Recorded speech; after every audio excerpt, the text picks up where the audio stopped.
तो दोस्तों शुरू करते हैं आज की न्यूज। पहली खबर जो आ रही है वो है इंडिया के बुलेटिन प्रोजेक्ट से रिलेटेड, जहां पर जापान के साथ में हमारे शिनकानसेन ट्रेन्स के लिए फाइनल डिटेल्स हमने अब बनाना शुरू कर दी है। तो दोस्तों जो जापान की शिनकानसेन चलती है exactly same to same Shinkansen Bharat में नहीं आएगी, क्योंकि हमारे यहाँ पर जो क्लाइमेट है थोड़ा अलग है, कंडीशन जिसमें चलेगी शिनकानसेन वो थोड़ी अलग होगी। तो यहाँ पर कुछ अपडेट्स मिले हैं जिसके हिसाब से चेंज करवा के हम शिनकानसेन लाएंगे। तो जितनी अभी तक खबर मिली है उसके हिसाब से ये पता चला है कि जो ये ट्रेन सेट्स होंगी उनके अंदर थोड़ा कोरोजन रेजिस्टेंस ज्यादा होगा, वेट हैंडलिंग कैपेसिटी ज्यादा होगी, क्योंकि कंपैरेटिवली जापानीज लोग से इंडियन लोगों का वेट थोड़ा ज्यादा होता है। At the same time dusty environment को देखते हुए जो एयर फिल्टर्स होंगे वो थोड़े ज्यादा हैवी ड्यूटी होंगे।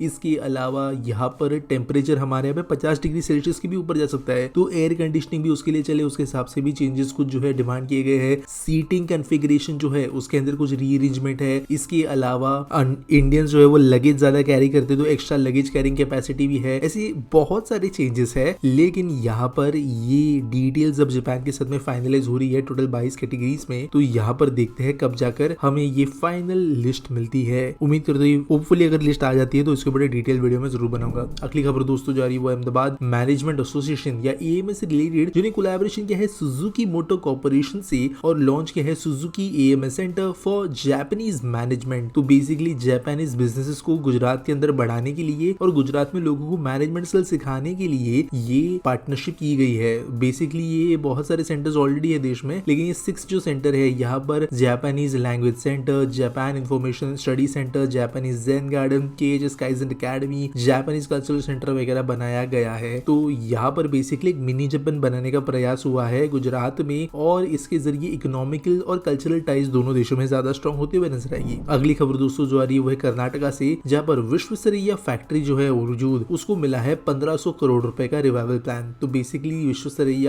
नाम के एक आयरन एंड स्टील फैक्ट्री है भद्रवती के अंदर, और ये ऑब्वियसली टाइम्स के साथ में अपग्रेड करने की जरूरत थी, और ये शुरू हुई थी 1923 में, जहाँ पर ये मल्टीपल इंपॉर्टेंट एंटिटीज के थ्रू होते होते अभी गवर्नमेंट के पास है 15,000 करोड़ रुपए मिलेंगे यहाँ पर मॉडर्नाइजेशन, कुछ नए मटेरियल्स की प्रोडक्शन भी यहाँ पे शुरू होगी। अगली खबर दोस्तों जो आ रही है वो है कर्नाटक गवर्नमेंट से, जिन्होंने मंडे को अप्रूव किया है 9 industrial project with total investment of 9,823.31 crore rupees, और एक्सपेक्टेड है कि इस वजह से 5,605 जॉब्स क्रिएट होंगे। यहाँ पर 64 स्टेट लेवल क्लियरेंस मीटिंग थी कमेटी की, उसके दौरान ये सारे अप्रूवल्स दिए गए। अगली खबर दोस्तों आ रही है देश के सिविल एविएशन मिनिस्टर के द्वारा लॉन्च किए गए उड़ान यात्री कैफे के बारे में। तो बेसिकली कोलकाता के नेताजी सुभाष चंद्र बोस इंटरनेशनल एयरपोर्ट पर एक बजट फ्रेंडली कैफे शुरू किया है जिसका नाम है उड़ान यात्री कैफे, और यहाँ पर आप सब जानते होंगे एयरपोर्ट्स पे बहुत ज्यादा महंगी मिलती है चीजें। अब उड़ान स्कीम की वजह से कई सारी फ्लाइट्स तो सस्ती हो गई है, लेकिन वो जो ट्रैवलर है वो एयरपोर्ट पे सर्विसेज लेने के लिए बहुत ज्यादा प्रॉब्लम फेस करता है। तो यहाँ पर कॉस्ट इफेक्टिव रेट पे ट्रैवल एक्सपीरियंस मिल सके, इसके लिए उड़ान कैफे लॉन्च किया गया है। अगली खबर दोस्तों आ रही है renewable energy player BCL industry से रिलेटेड, जिन्होंने कहा है कि वो सेटअप कर रहे हैं bio energy plant in West Bengal with an investment of 150 crore rupees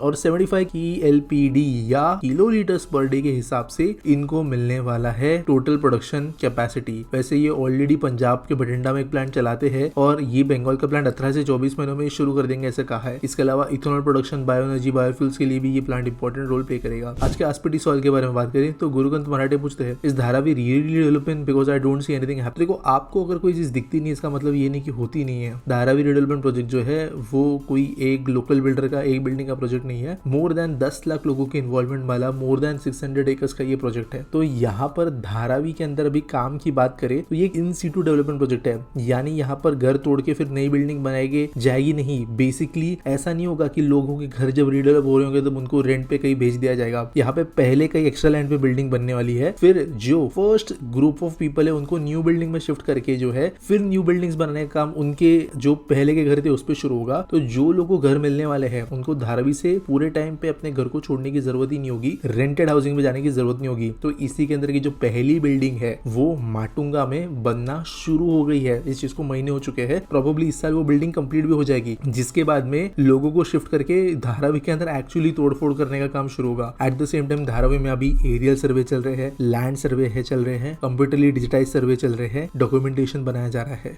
तो बहुत चीजें हैं, थोड़ा सा अगर न्यूज देख लो, थोड़ा अगर जो है थोड़ा इन्फॉर्मेशन निकाल लो तो चीजें देखने मिलती है। उम्मीद करता हूँ आपको सवाल का जवाब मिल गया होगा। आपके पास कोई सवाल है आप कमेंट सेक्शन में मुझे पूछ सकते हो। कोई न्यूज सबमिट करने के लिए है तो डिस्क्रिप्शन में में आपको एक लिंक मिल जाएगी। मिलेंगे अगले वीडियो में।